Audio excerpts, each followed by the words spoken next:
Hi, welcome to another 2-minute tip. This is a very, very simple, straightforward one, but it's something that's often neglected. Your fretting hand. The position it should be in, and how it physically holds the strings down, and how that works, and how you can make it efficient. First of all, I often see people with their thumb wrapped around the top.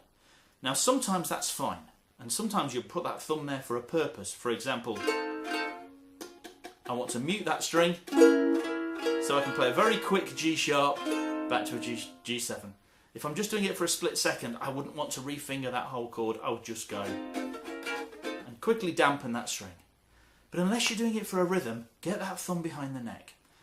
The reason being that if you've got your thumb behind the neck, your fingers can come down nice and easily on the strings. If you've got your neck buried in there, that first finger's really got to strain to get to that first string. It's really bent double. It's not comfortable, it's not efficient. And also, if you put the thumb around the back, as well as making those fingers have to bend far less, you've got the tip of your thumb there to control the pressure that you're putting on. It only needs to be a little bit. So you can put the pressure on, you can release it when you need to.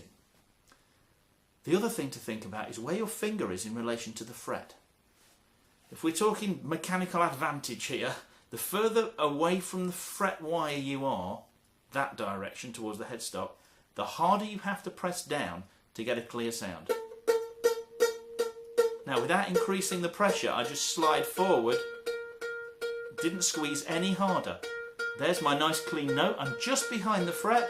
The further I slide away from the fret without releasing the pressure, so what do I have to do?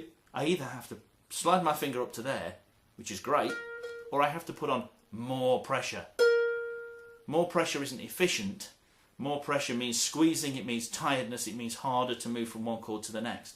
So my top tip there is think about your hand position, get those fingers coming down nice and straight, thumb on the back, fingers nice and straight down on the strings. That way, when you play a chord, the open strings in that chord, or the strings that are fretted behind other strings, so I'll put an open string in there.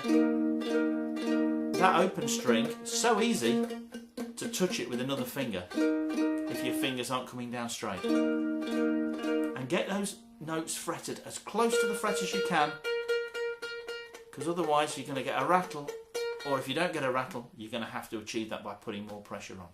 So try and think efficiency, try and think getting the most out of the work you're putting in with your left hand. Hope this helps. See you again soon.